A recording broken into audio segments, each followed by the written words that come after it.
Students, welcome to a video lecture that I am posting regarding the training sessions that you are required to complete. I am showing you from the very beginning of how I get to the site. Sometimes I tend to forget. The basic site is ideas.aetn.org. I Google it, and this is what I get. Okay, so once you log into it, your homepage would look like this if you log into ideas.aetn.org. So once you log into this, you will need a username and a password. This is easily done. I'm going to go ahead and click to log in because I already have a username and password. My computer, it's built into my computer to remember my username and password. If you have not yet set up a username and password through AETN Ideas, then you will go right here and click Create a New Account.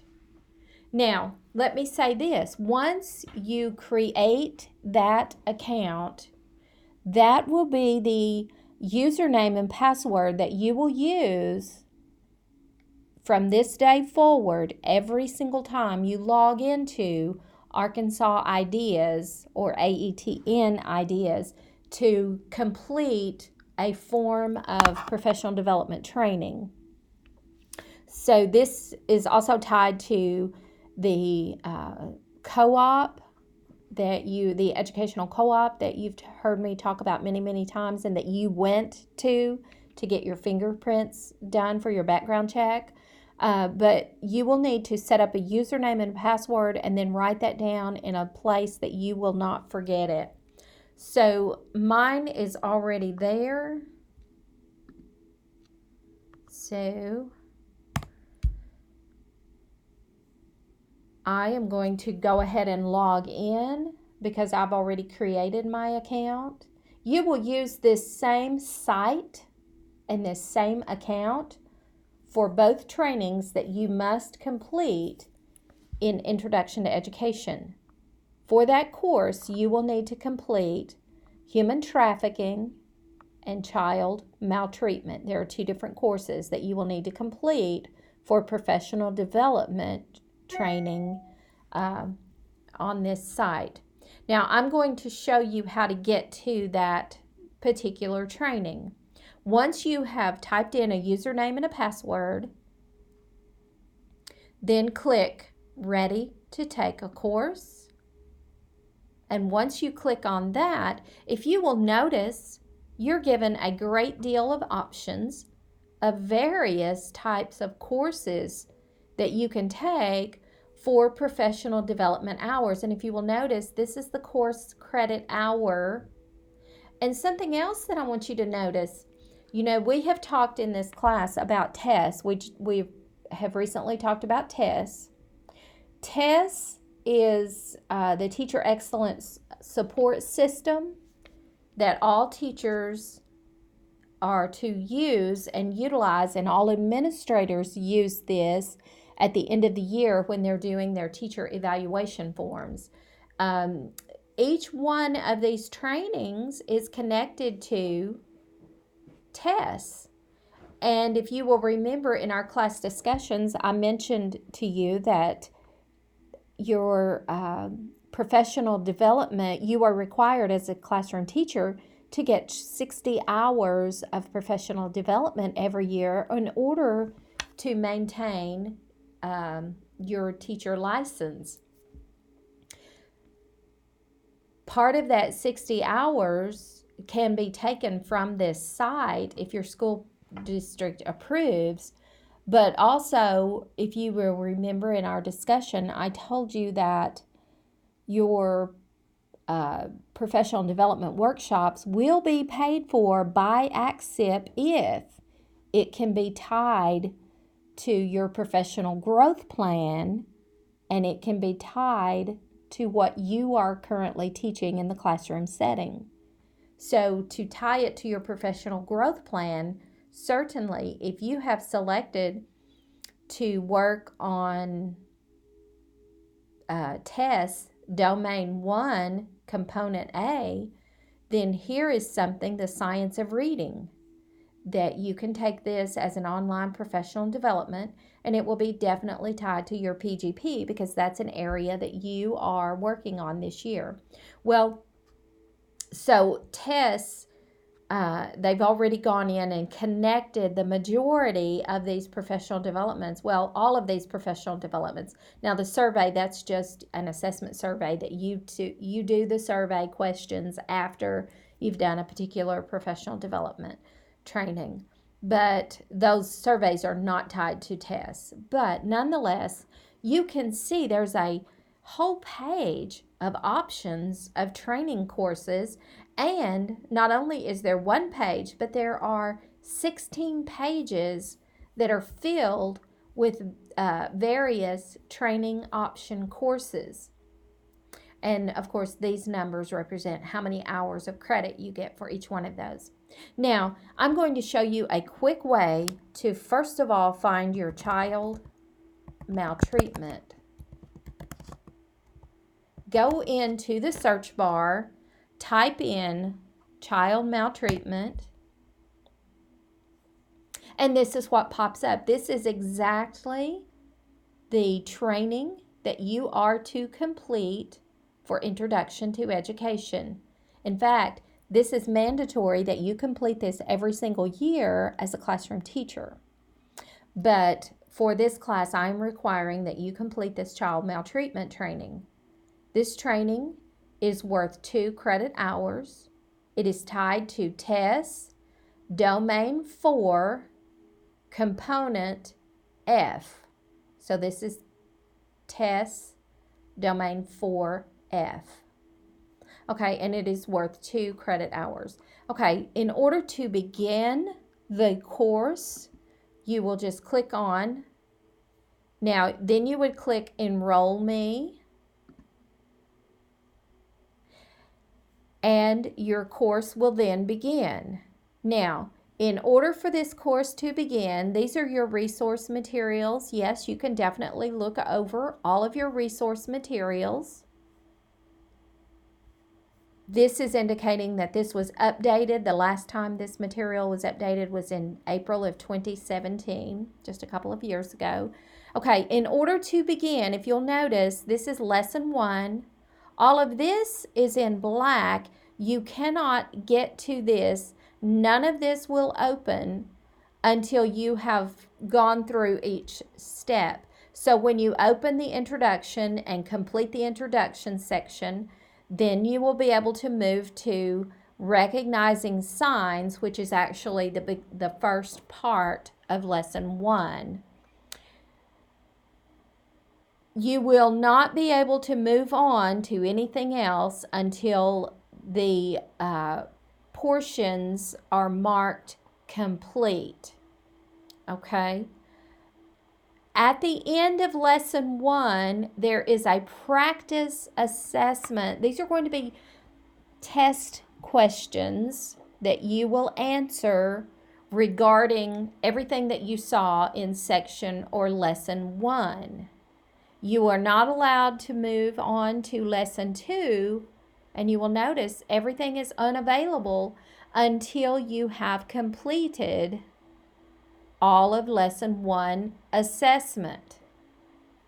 So let me go ahead and explain this. After you complete all of this, Lesson 1 assessment will be graded, and then you'll be able to move into Lesson 2, Lesson 3, Lesson 4, and then you will do an assessment for Session 2. Okay? At the end of this, you will take, there is a practice test for each one of these. Right here where it says Assessment 1, graded Assessment 1 is complete and passed. Okay, so After each portion of lesson one, you're going to do, or after each portion, you're going to do small assessments, mark it complete, and then you'll go back and you'll take the official assessment, and then it will move on. It will grade the official assessment, and then it will take you through the next two, and you will have practice assessments along the way, and then you will do the official assessment over portion 2, section 2, and then that will be graded, and then there is a survey.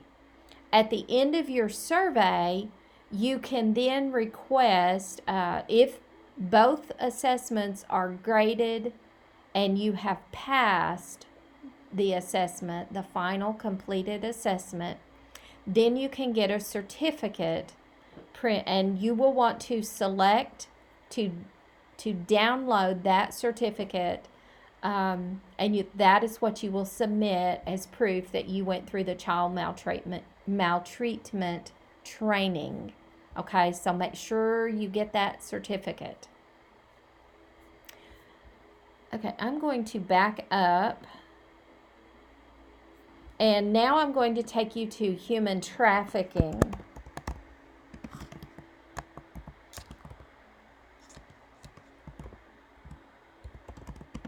It helps if you spell it correctly. I will take you now to human trafficking. And I want to show you something. In human trafficking, this one right here is brand new, and this is what is seen inside Arkansas schools. And I'll be honest, I have been through these two. You are only required to go through one, but it is really, really extremely beneficial for you to go through all three of these. This is Department of Homeland Security. You'll go through the same steps as I showed you in the child maltreatment. I'm not going to open each one of these and show you, but you have to go through the introduction, and then you go through the lesson. You do the practice assessment until you get to the end of section 1, and then you will take the actual post assessment, and so on and so forth. And once that's graded and completed and passed and graded, then you will be able to print out or save and download and save that certificate document. All three of these are tied to test domain 4, component F.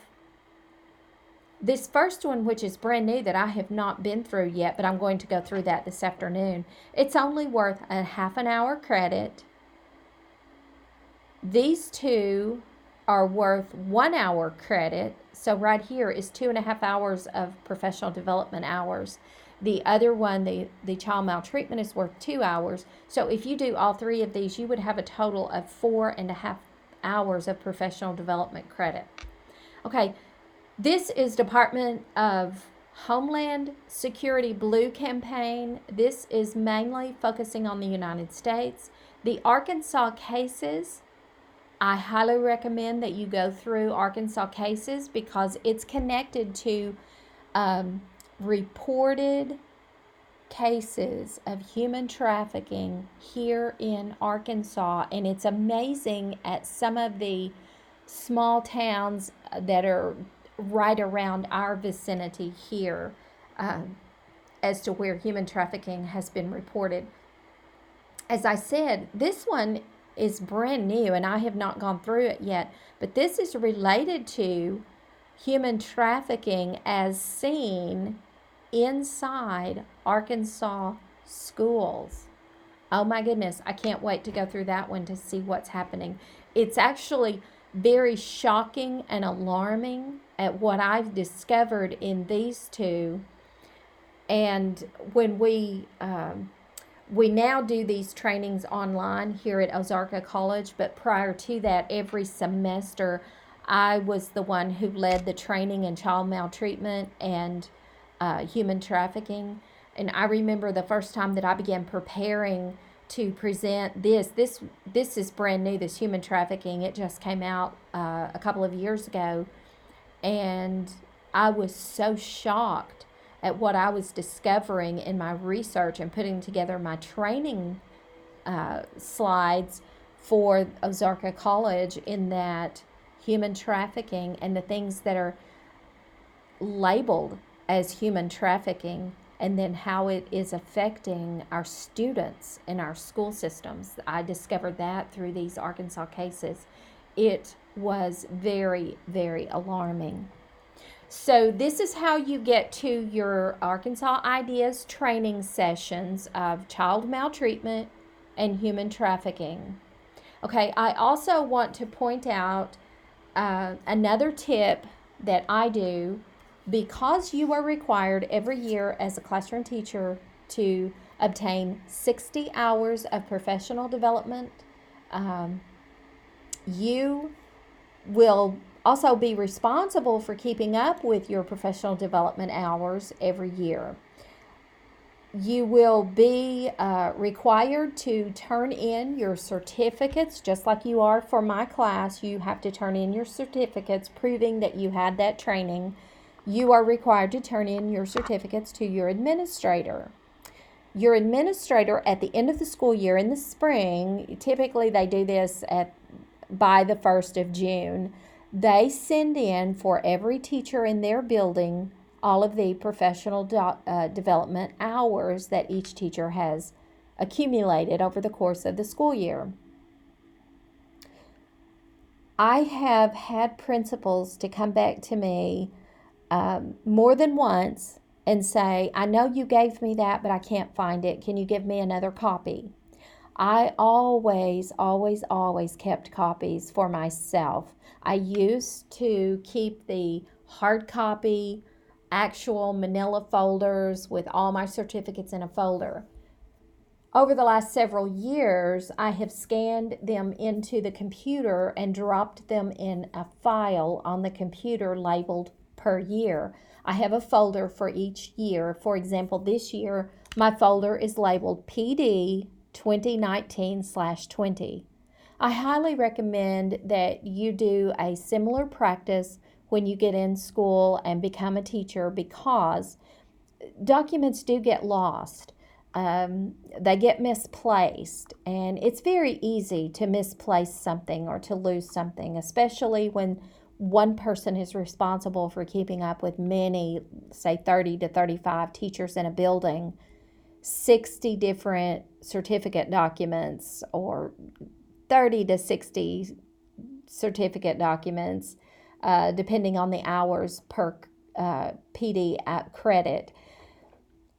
But it is easy for those documents to get lost. So I highly recommend that you go ahead and double cover yourself, and you always keep a copy and turn in a copy. And keeping it, you can keep it on a flash drive, have several different folders labeled for each year, just as I do. It works very, very well. I hope you found this training session helpful for you and how to get to Arkansas Ideas for your training. And I hope that you found some additional training sessions that you yourself might be interested in going through, even though you're not required to do it. Please keep up with your username and password. You are the only person who can change it, and once you set it, this is your username and password. Okay, so have a great day. I hope you found this helpful and useful. If you have any questions, please reach out to your instructor of this class, or you can call my office at 870-368-2037. Or you can shoot me an email at cheryl.toon@ozarka.edu. Have a great day and enjoy your training sessions.